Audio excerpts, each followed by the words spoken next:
I sprinted down the stairs with one shoe untied, and my laptop bag slapping against my side like a hyperactive child, only to stop dead in my tracks when I saw it. Right there in my parking spot number 27, the spot I paid extra for, the spot I defended like a gladiator for 2 years straight, was a shiny white SUV, perfectly polished and offensively smug, sitting like it owned the place. My jaw dropped. I stared at it like it was a crime scene. It had floral decals on the windows, a personalized plate that read "Blessed One," and a pink air freshener shaped like a yoga mat dangling proudly from the rearview mirror. It was the kind of car that looked like it judged you for eating carbs. I blinked, hoping it was just a sleep-deprived hallucination. It wasn't. My morning was already a disaster. I'd overslept, spilled coffee on my shirt, and had a make-or-break investor call in 40 minutes. Now this SUV had officially made itself my arch-nemesis.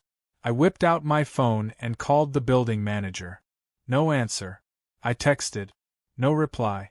I checked the guest parking logs online. No entry for that vehicle. I walked around the SUV 3 times like some weird ritual, hoping to find a note, maybe a "sorry," scribbled on napkin paper. Nothing. I even peeked inside. The owner had left a yoga mat, reusable bags, and a copy of some book about manifesting positive energy. Irony wasn't just alive, it was thriving. There was no one in sight. It was early Monday morning, the time when no one wants to interact with anyone and everyone is in survival mode.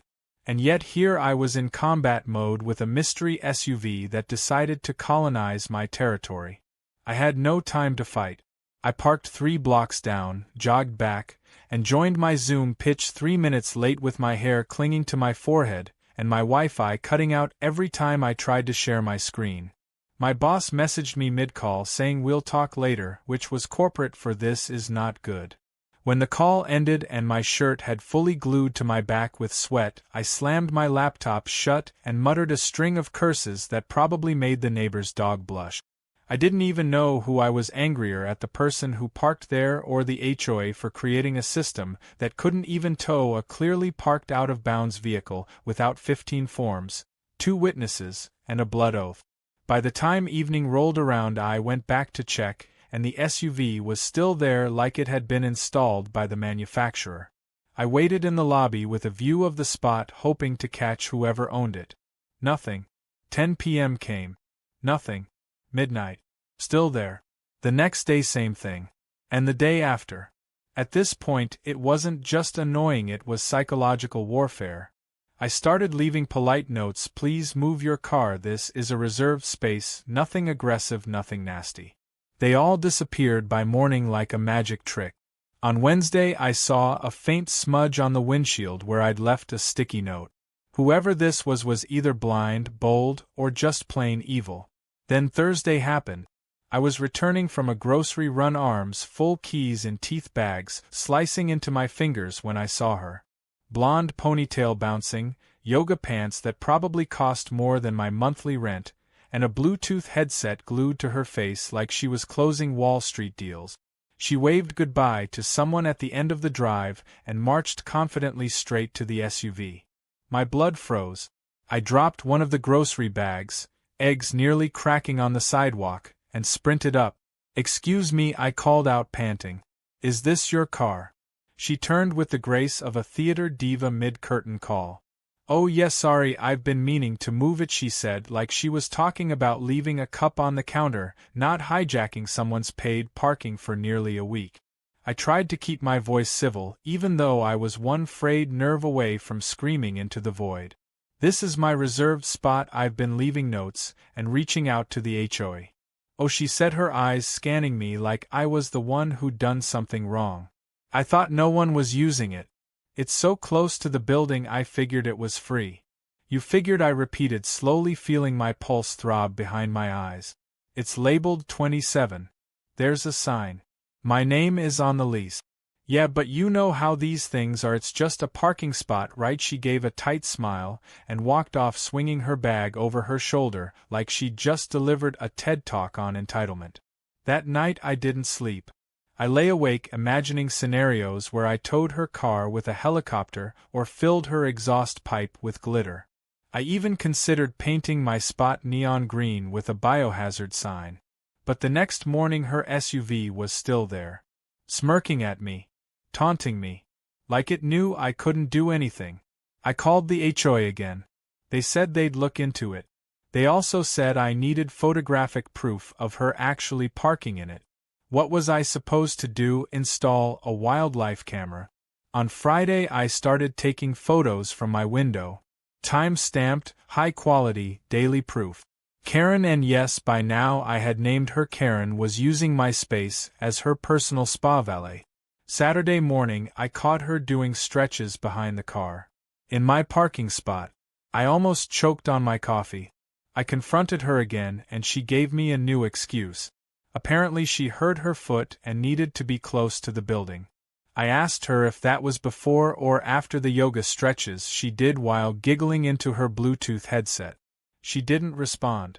Just waved me off with a fake limp and disappeared into her unit. I felt like I was in a sitcom directed by a sadistic producer.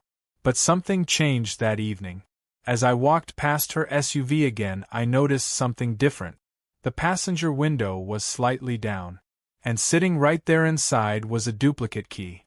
Just lying there exposed. Like a piece of forbidden fruit hanging within arm's reach. I stared at it. My brain buzzed. This wasn't temptation. This was a sign. Not to steal it or vandalize it, no. I was better than that.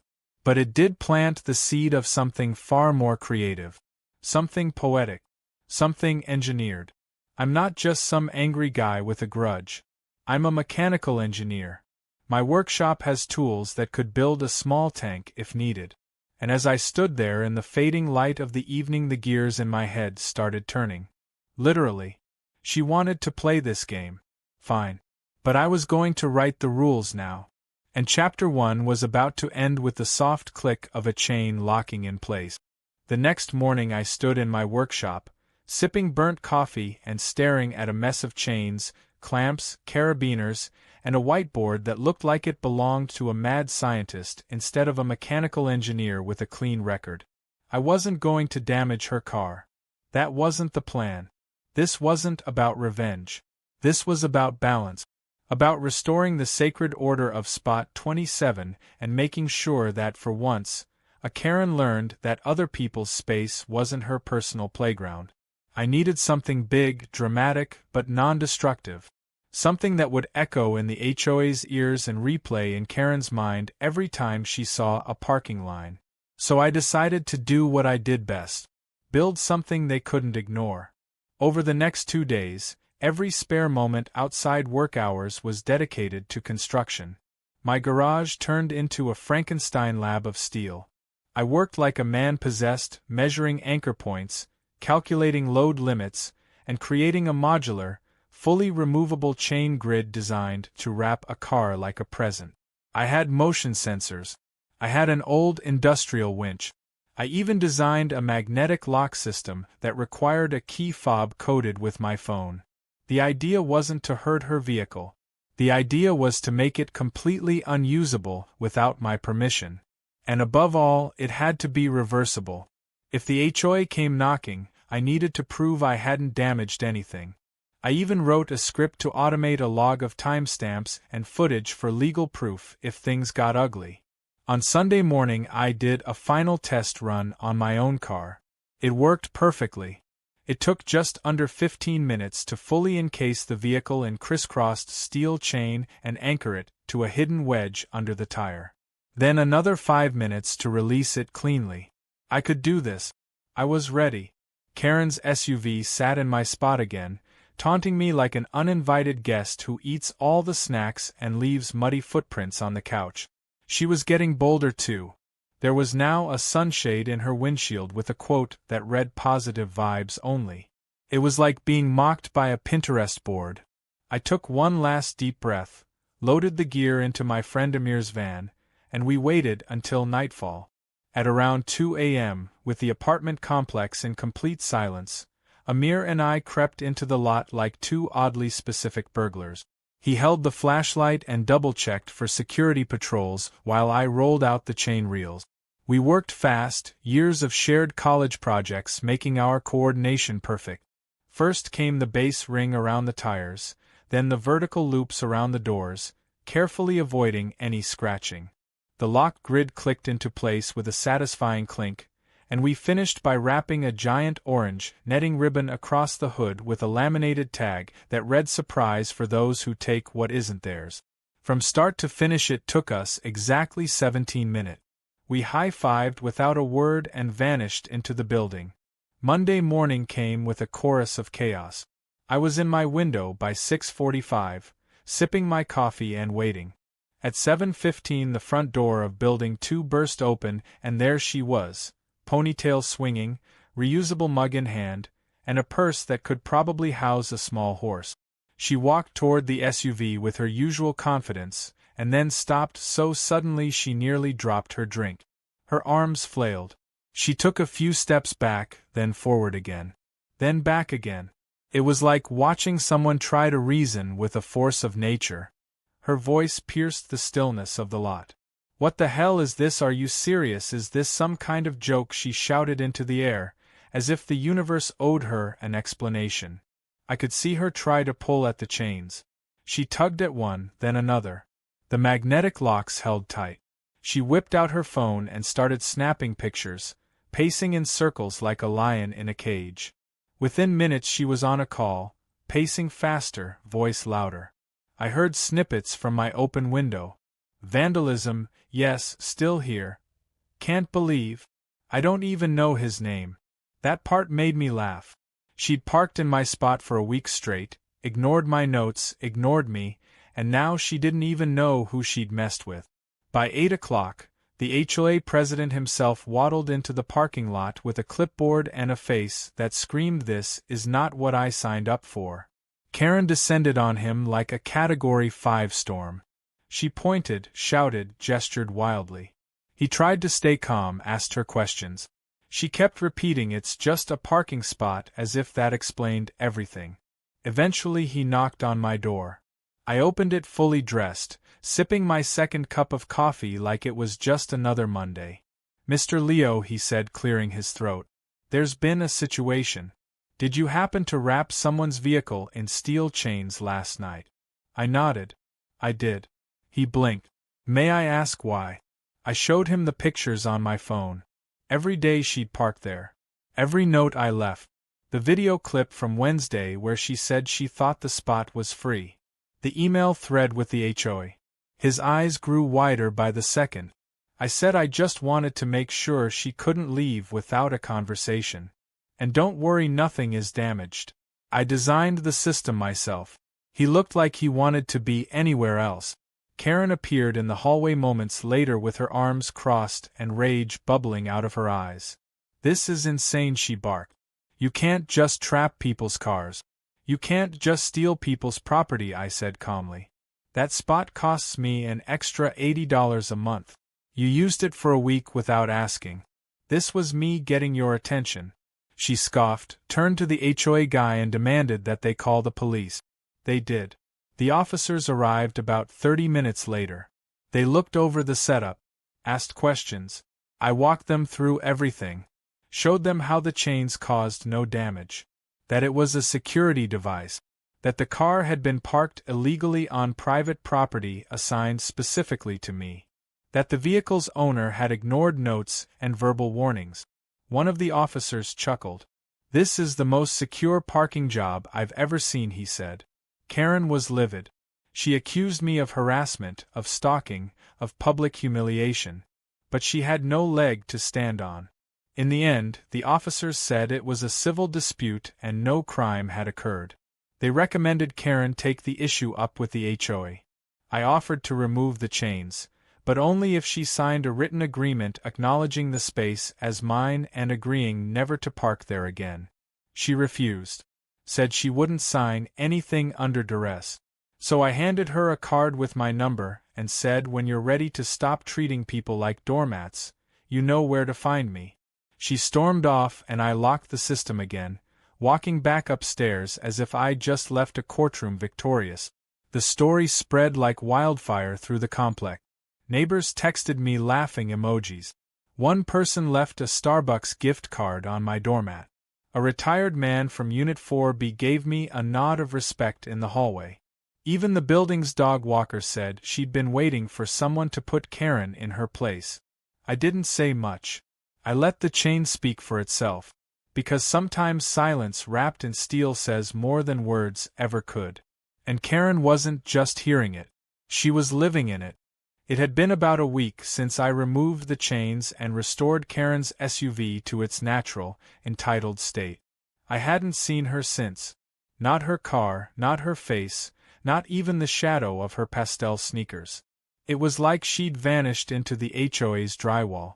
I figured she was either licking her wounds in silence or concocting some wild counterattack in a room lined with scented candles and inspirational quote.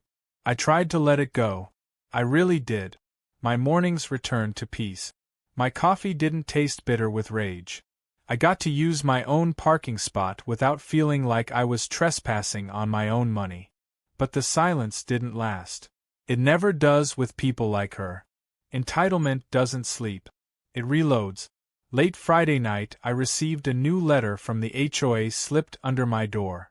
It was stamped urgent in red, as if I was smuggling explosives instead of just existing peacefully in my apartment. The contents were laughable, if not infuriating. The board had officially reopened their investigation and had voted to issue a formal violation against me for unauthorized installation of mechanical locking systems on communal property.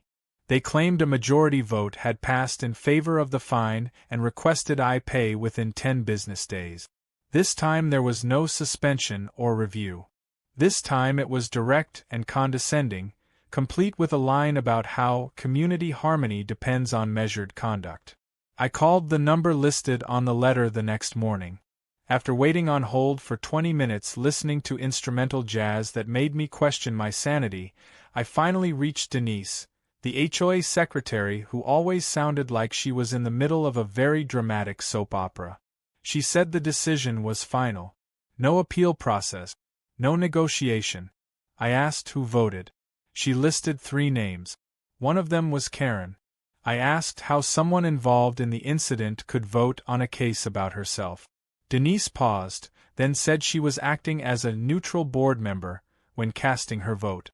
I hung up before I said something that would get me banned from all neighborhood potlucks forever. It was clear to me now this wasn't about chains or property lines anymore. This was about control. Karen hadn't gone quiet. She'd gone strategic. She'd taken the embarrassment and the loss and redirected it like a corporate spin doctor. She had wormed her way back into the HOA's good graces, probably with sugar-free brownies and passive-aggressive comments about people who take things too far. But I wasn't going to let her win this one. Not by rules she'd twisted herself. So I did what any self-respecting engineer with a mild obsession for fairness would do. I went back to my files, back to my logs, back to the receipt. Over the next 2 days I assembled a folder so thick it could double as a weapon. Every HOA bylaw, every parking guideline, every email they had ignored, every message I had sent. I printed out the community map with annotations showing which spots were marked reserved, which ones were open, and which ones Karen had previously occupied without permission. I even highlighted the building's own maintenance requests where she had illegally hosted a birthday party in the common area without permit. The woman had a record. It wasn't criminal, but it was definitely chronic.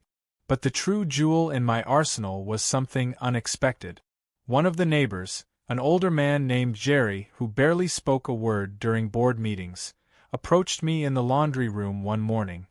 He said quietly that he used to be the HOA president of another complex before he moved here. And Karen, he revealed, had lived there too. I nearly dropped my detergent. According to Jerry, she had done the same things. Claimed spaces that weren't hers. Argued with neighbors. Filed constant petty complaints until she wore down the system and got what she wanted. Eventually she was removed from their board after 3 families banded together and filed an official misconduct petition. He even had some documentation from the old complex that referenced her. That's when I knew I had more than a counterattack. I had a pattern, and patterns matter, especially when people are pretending to be victims while quietly playing chess behind the scenes. I drafted a new letter, formal but loaded with enough evidence to make it uncomfortable to ignore. I requested a board hearing with all current HOA members present and included Jerry's account, copies of the old neighborhood's notices, and all my recent interactions. I sent the letter by email, certified mail, and even hand-delivered a copy to the HOA office Dropbox. No more backroom decisions. If Karen wanted a war of procedure, she was going to get it. They scheduled the hearing for Thursday.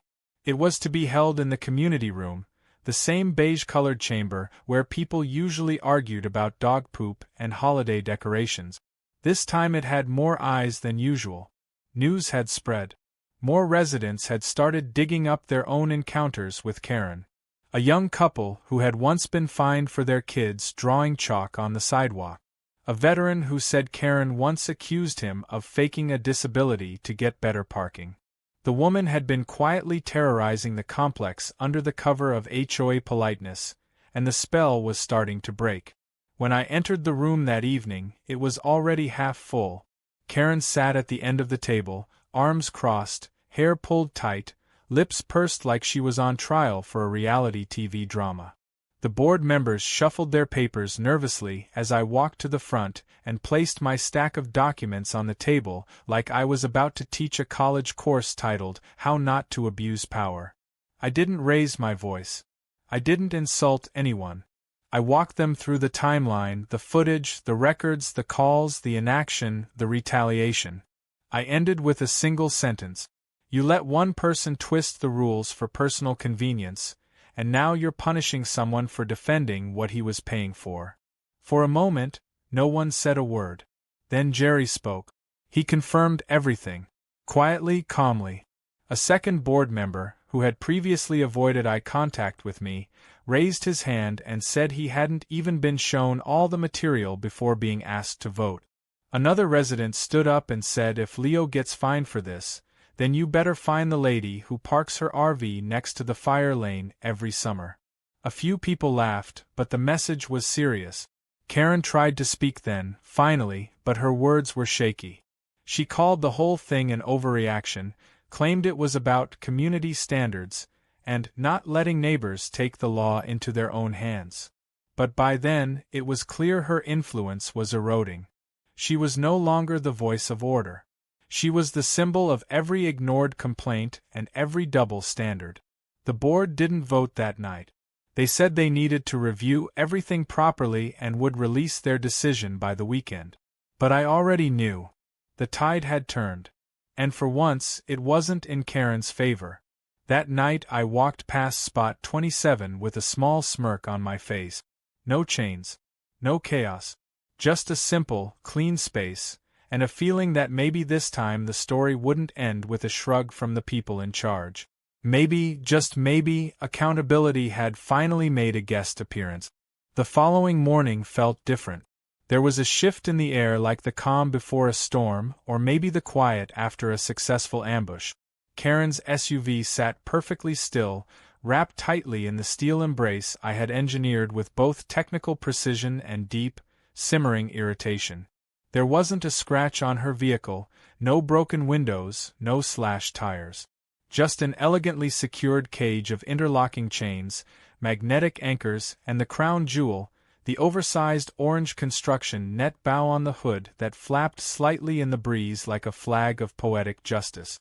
I sat by my window with my coffee, watching from a distance like it was performance art. My phone buzzed every few minutes with new messages from neighbors sending clapping gifs, memes of Fort Knox comparisons, or just photos of the SUV from different angles. Someone even posted it to the neighborhood group chat with the caption, "Steal Karen, now playing in parking lot 2. Around noon, Karen returned. This time she wasn't alone. 2 of her friends were with her, both dressed in pastel athleisure, like a yoga-themed jury coming to inspect a crime scene. They paced around the SUV, pointing, whispering, clearly trying to figure out how to remove the chains themselves. One of them pulled out her phone and Googled something. The other tried shaking a few of the cables but quickly gave up. Karen, in contrast, stood stiff with her arms crossed like she was preparing to sue the entire concept of physics. She spotted me standing at the window and shouted without hesitation, "You think this is funny?" I didn't respond. I just sipped my coffee and slowly closed the curtains. Let the tension build. Let her simmer in the stew she cooked herself. An hour later, I received a knock on the door. It wasn't the HOA or the cops this time. It was the building's part-time maintenance guy, Alan, a soft-spoken man who avoided drama like it was airborne. He looked uncomfortable as he explained that Karen had requested the building remove the chains, and he was being asked to help. I asked him politely if he had permission to tamper with a private vehicle security device. He admitted he didn't. I thanked him and closed the door. Alan didn't touch the SUV. Karen didn't knock herself. Not yet. Later that evening, I received an official email from the HOA. Subject line: Formal complaint against resident. The body of the email was just as dramatic as I expected. Karen had filed a complaint accusing me of harassment, unlawful restraint of property, and creating a hostile atmosphere. The HOA, perhaps realizing they'd ignored a festering issue too long, decided to flex their weak muscles. The email stated that I had violated Rule 6.4.3a of the Community Guidelines, unauthorized mechanical modifications on shared premises, and that I would be issued a $500 fine and required to remove the chains immediately. I laughed out loud. Not because I was surprised, but because I had predicted it almost to the letter. I drafted a response that was the digital equivalent of a mic drop. I attached images of the SUV parked illegally for 6 consecutive days, screenshots of the timestamps from the security footage, records of the notes I had left, the HOA's own ignored emails, and a detailed breakdown of how my locking system was non-destructive, temporary, and used solely for self-protection after consistent negligence from the board. I CC'd the regional property manager and added one spicy little attachment. The bylaws section they had quoted, highlighted in yellow, alongside the clause directly beneath it that allowed residents to install temporary barriers on their paid and leased parking spots in the event of repeated unauthorized use.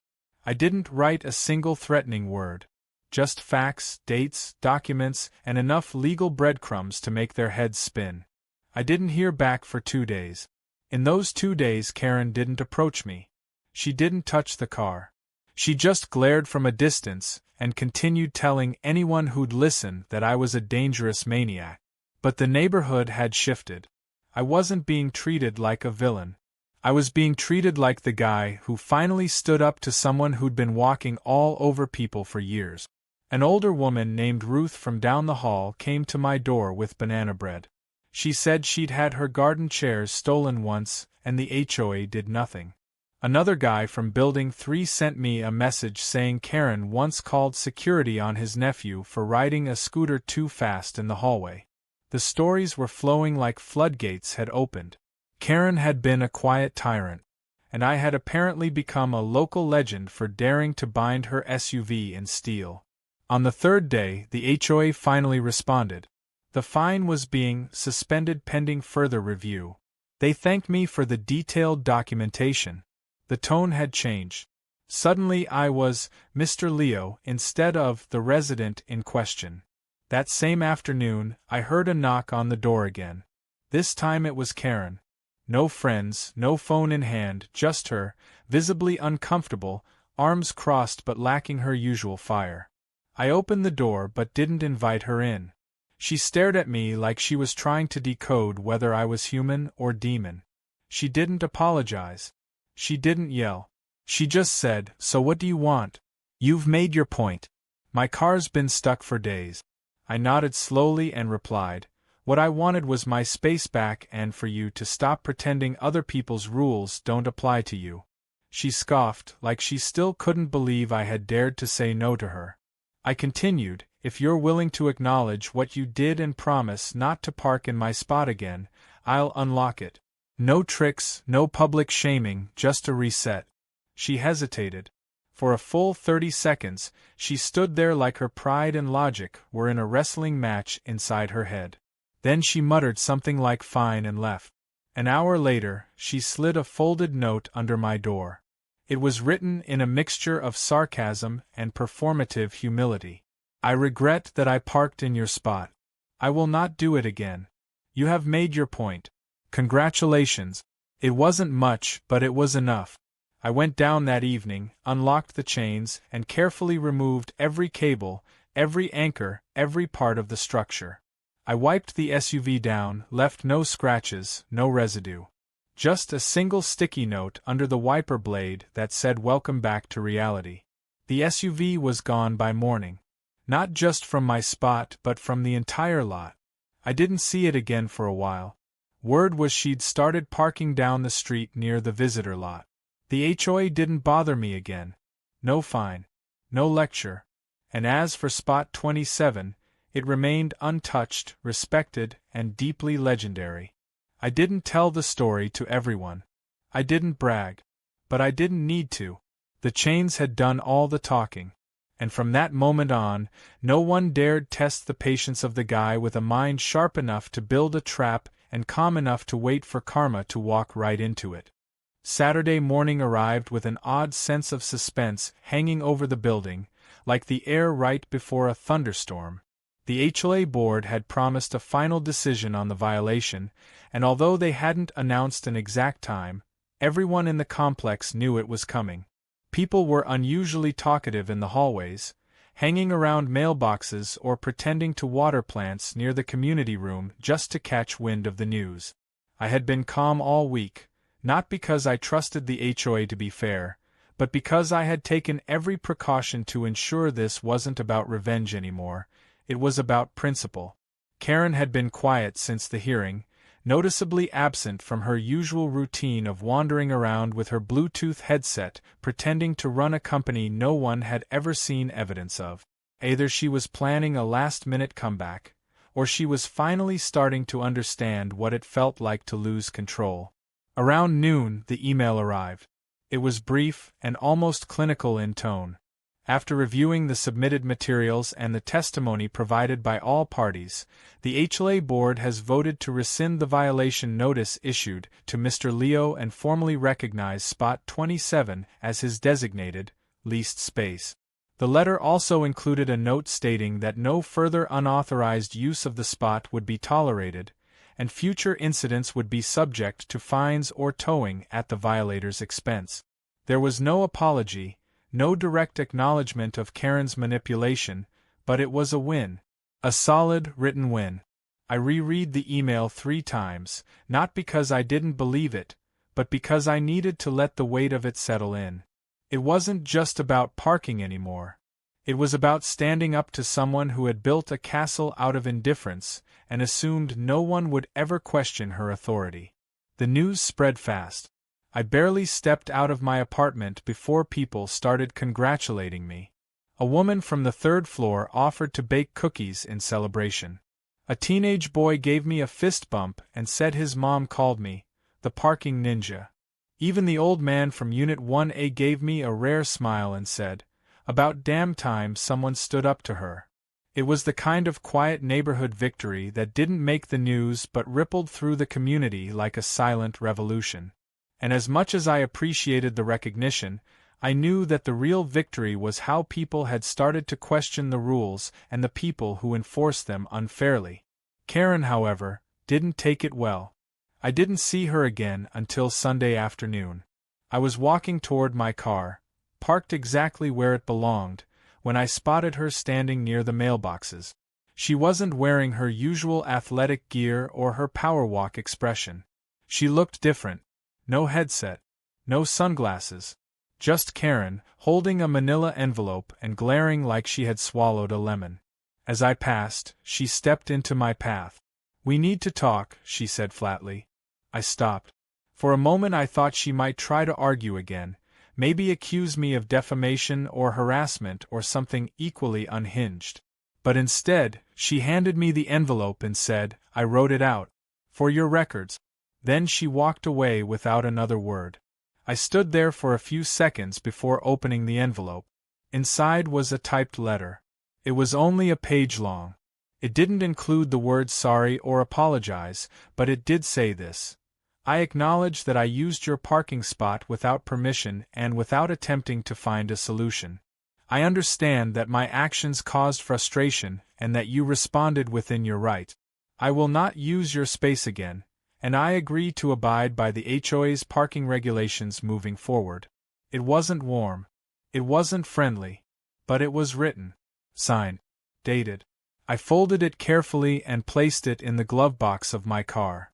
A small but significant piece of paper proving that entitlement had finally been cornered by accountability.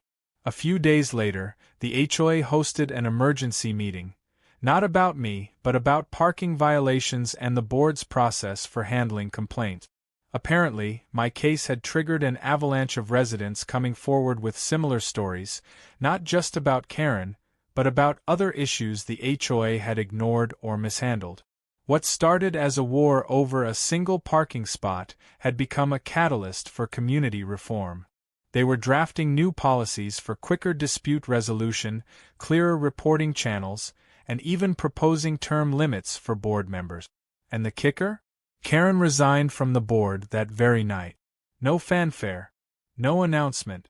Just a quiet, frustrated exit after realizing the power she once wielded had completely dissolved. After that, things finally settled. My parking spot remained untouched. The HOA stopped bothering me.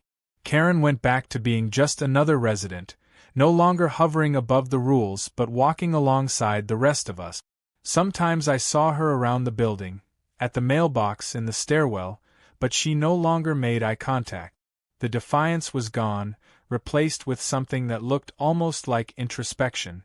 Whether she'd changed or was simply waiting for her next opportunity, I didn't know. But I had made peace with it. She didn't have to become a better person for me to feel like I'd won. She just had to stop treating everyone else like they didn't matter. One morning, as a final touch, I installed a small camera overlooking Spot 27. Not because I expected future problems, but because I wanted a quiet reminder that some lines, once drawn, should never be crossed again. I also added a little sign to the front edge of the space, nothing dramatic or insulting, just a wooden plaque with carved letters that read, Reserve. Respect is not optional. A few neighbors chuckled when they saw it. A couple nodded in agreement. No one touched it. Weeks passed, and the story faded into background noise. But every now and then I'd hear someone refer to it. The chain wrap incident, as they called it. It became a kind of local legend, told over barbecues and in late-night hallway chats. Some exaggerated it, saying I used military-grade chains or that Karen called the FBI, but most got the spirit right. It wasn't about aggression. It was about standing your ground when someone walks over it repeatedly and calls you dramatic for caring. One day, as I returned from work, I saw a new neighbor unloading boxes near the building entrance.